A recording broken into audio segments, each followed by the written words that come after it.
Fala comigo, torcedor. Eu sou o Luiz Cláudio, esse é o canal Pra Sempre Fluminense. Aqui o bate-papo de tricolor para tricolor. Vem comigo, vamos pra resenha. Ontem tivemos Fla-Flu no Maracanã, não, no estádio Newton Santos, estádio do Botafogo, né, o famoso Engenhão. E se tem Fla-Flu, o que a gente pode te falar sobre Fla-Flu? Que ganhar Fla-Flu é normal. O Fluminense venceu o Flamengo por 1-0, gol do colombiano John Arias, aos 43 minutos do segundo tempo. Esse é o destaque do vídeo de hoje. Deixa o like nesse vídeo para o YouTube recomendar o canal Pra Sempre Fluminense para mais amigos tricolores.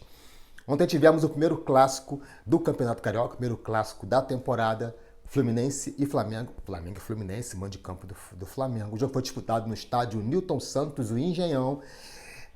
Ao vivo, passou na Record, todo mundo viu, rede nacional.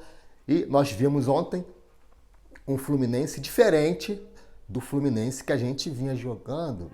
Não tão diferente, mas um pouco diferente, né? A gente enfrentou o Flamengo completo, hein? O Flamengo só não tinha, do time titular, se eu não me engano, Diego Alves, o goleiro, o zagueiro Rodrigo Caio e o atacante Bruno Henrique. Mas tinha Gabigol, tinha Arrascaeta, tinha Everton Ribeiro, tinha o Felipe Luiz, tinha o Marinho, que entrou no segundo tempo, né? Então o time do Flamengo era um time, era assim, não era time reserva não, era o melhor time, os melhores jogadores que o técnico Paulo Souza pôde colocar em campo, né? Então, né, não tem chororô. Nós ganhamos do time titular, time principal do Flamengo. Só que a partida não foi tão fácil assim. Pô, o Flamengo tem mais posse de bola, o Flamengo ataca mais, pressiona mais, isso é normal. Esse time do Flamengo, né, ele joga assim. Joga com posse de bola, com pressão na saída de bola do adversário. O Fluminense sofreu muito, o Fluminense não conseguia sair, né, não conseguia prender a bola no ataque.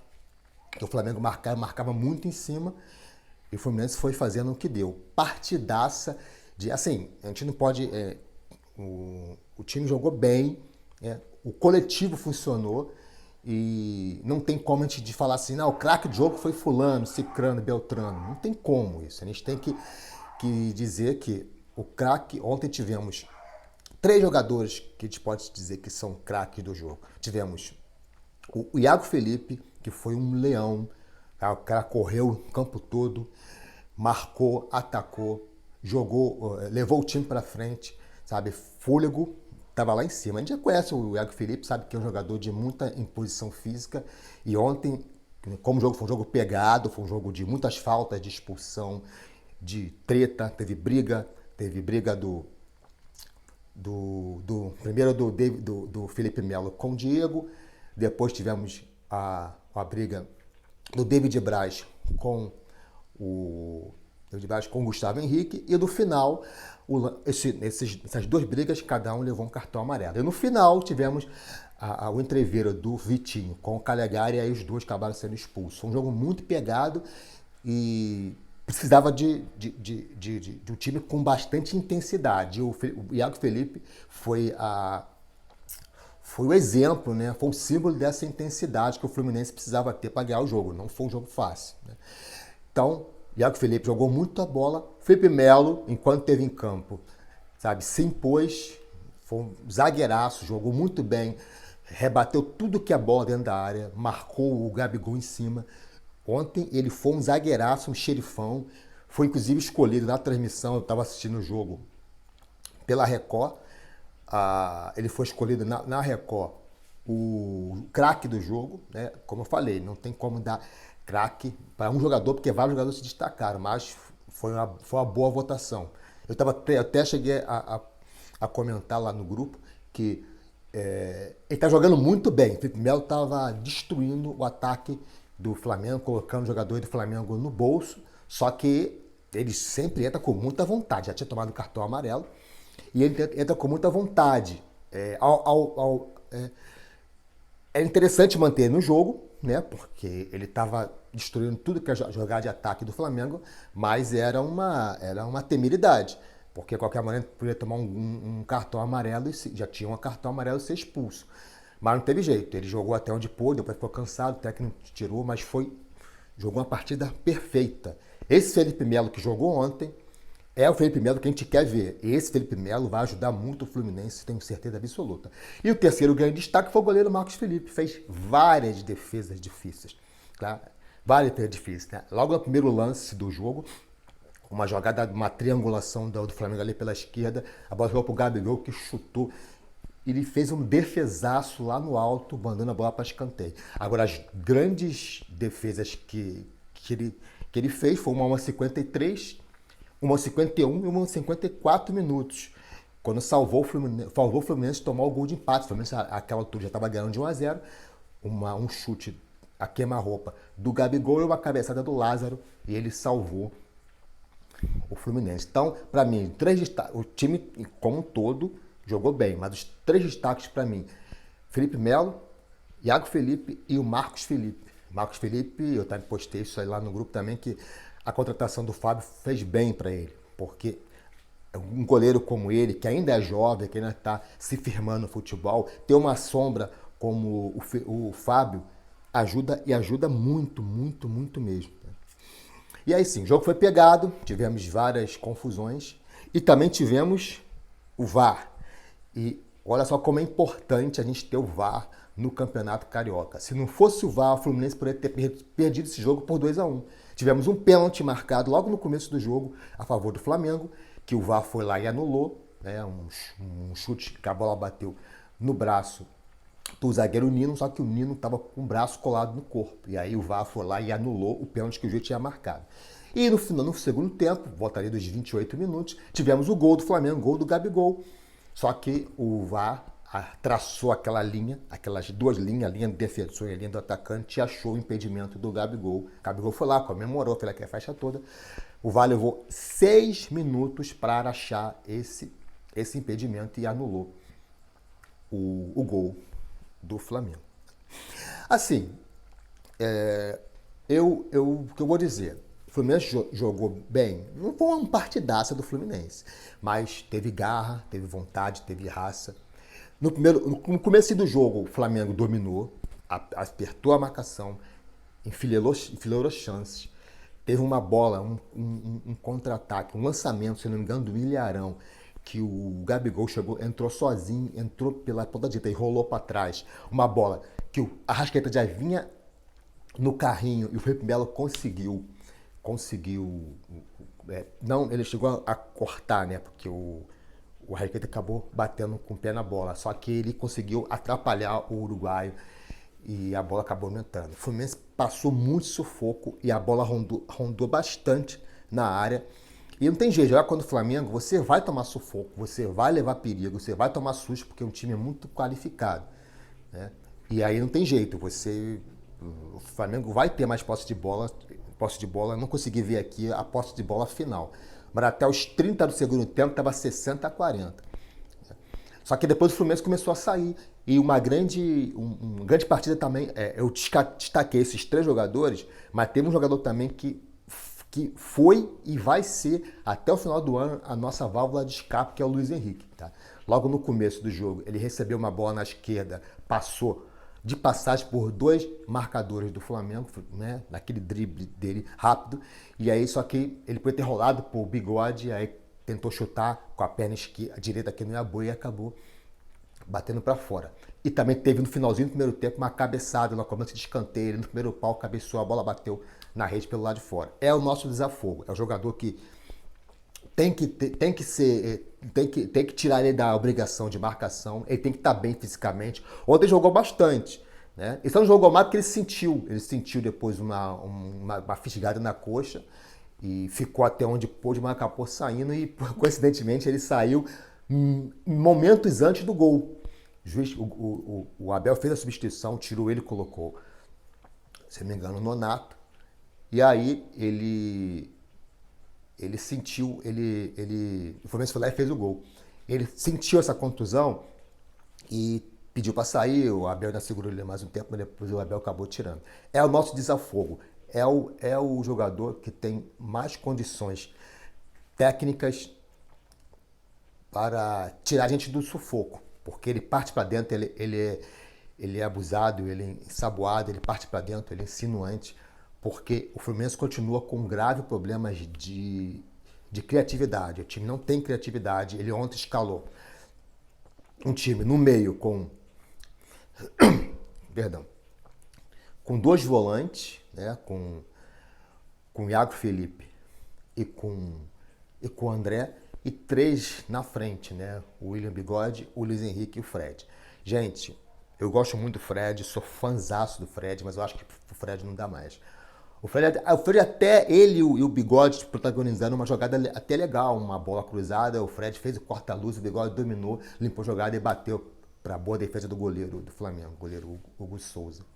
E depois ele teve uma bola que ele recebeu de costas, virou e bateu, mas aí pegou mal na bola, a bola bateu na defesa e o goleiro pegou sem dificuldade. Ontem o Cano entrou, nem entrou tão bem, né?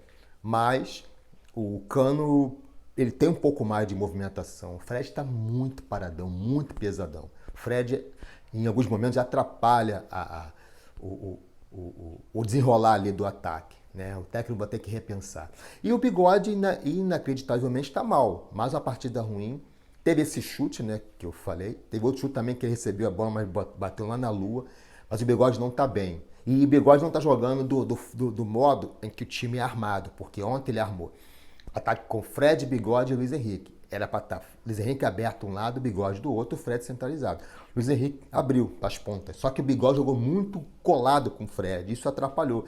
Teve essa jogada que eles dois tramaram ali, né? O Fred fez o corta-luz para ele bater, mas no geral, eles um atrapalhou o outro, porque os dois ocupando o mesmo espaço. E o Bigode tem que jogar aberto. Né? Ou então tira o Fred e deixa o Bigode jogando centralizado. Mas os dois não estão funcionando. Tá? Ontem nós tivemos esse problema, essa falta de criatividade, mas como eu falei, o VAR ajudou o Fluminense. O Marcos Felipe fez defesas inacreditáveis, como o Marcos Felipe pegou ontem. E não dá, gente, mas não dá para ficar contando com a sorte. Né? Então, o técnico ontem chegou até a colocar o Ganso no aquecimento. O Ganso já estava na beira do gramado para entrar, mas aí teve o lance da briga lá do Vitinho com o Calegari. E o Calegari foi expulso e aí ele acabou recuando na substituição e não colocou o Ganso. E o Natan, esse também nem sinal de jogar. Ele insiste com esse time, jogando com Felipe Melo, fazendo a trinca de três zagueiros. Lá no meio, o Iago Felipe e o André. E lá na frente, esses três. Não está funcionando, né? O esquema. Taticamente, tecnicamente, o time não jogou bem. O time se superou na vontade. Na vontade. No bom jogo do Luiz Henrique. O lateral Cris Silva jogou um pouco melhor, né? Pelo menos na marcação ele jogou bem. Ofensivamente ainda está muito aquém do que ele pode e o que a gente acha que ele pode reproduzir, porque eu continuo achando que o Fluminense fez uma contratação equivocada, mas ele está aí, está jogando, mas temos que torcer por ele. Agora, lateral direita, pelo amor de Deus, que partida ruim do Samuel Xavier. Muito mal mesmo. O Flamengo deixou um corredor ali pelo lado esquerdo de defesa, que é o lado direito do ataque do Fluminense, que o Xavier poderia ter explorado e não explorou. Teve duas bolas que ele recebeu sozinho para chegar na linha de fundo. Uma ele cruzou mal e a outra ele na hora de cruzar, ele escorregou. Então, quer dizer, o Samuel Xavier fez uma péssima partida, né? Podemos dizer assim, né? O time todo jogou bem, exceto o Samuel Xavier, que fez uma péssima partida. E aí ele saiu no intervalo, entrou o Calegari não melhorou a parte ofensiva, mas pelo menos se garantiu na parte defensiva. Mas aí ele foi se envolver no arranca-rabo ali com o Vitinho e aí acabou sendo expulso e aí próximo jogo ele vai estar fora e não tem jeito, vamos ter que ir de Samuel Xavier.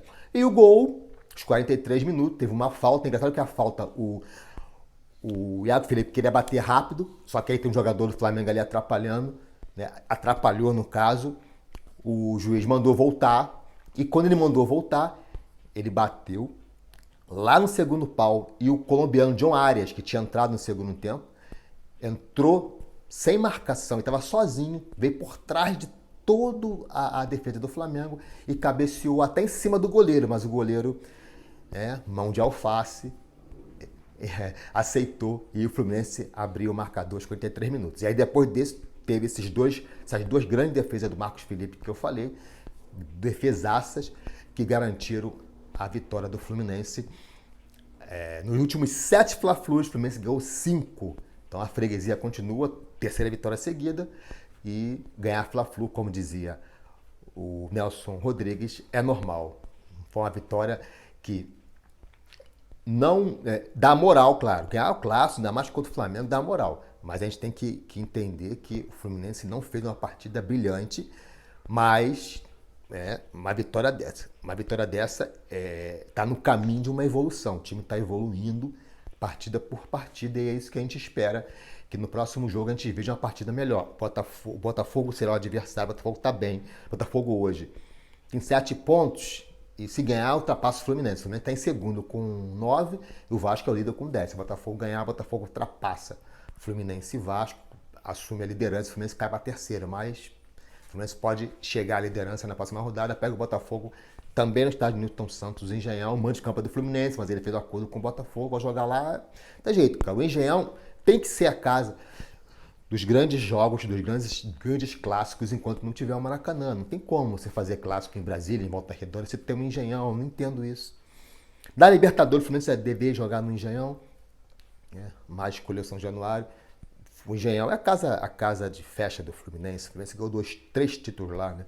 Então não tem como abrir mão do Engenhão, mesmo sendo a casa do Botafogo e o mão de campo é do Fluminense. Não tem vantagem nenhuma para o Botafogo jogar no Engenhão, porque o Fluminense já jogou lá, já está acostumado a jogar lá. E vamos lá, para cima do Botafogo. Tá? O jogo vai ser na quinta-feira, se não me engano, às 20 horas. E o Fluminense vai em busca da sua 4ª vitória seguida no Campeonato Carioca. E a freguesia continua. CPF na nota, freguês. Vamos lá. Deixa o like nesse vídeo para o YouTube recomendar o canal Pra Sempre Fluminense para mais amigos tricolores. Se você não é inscrito, se inscreve no canal, ative o sininho para receber as notificações, e deixe seu like, deixe seu comentário para ajudar no engajamento do canal e compartilhe esse vídeo nos seus grupos de WhatsApp, de Facebook, coloca no teu status, no teu Instagram, no teu Twitter.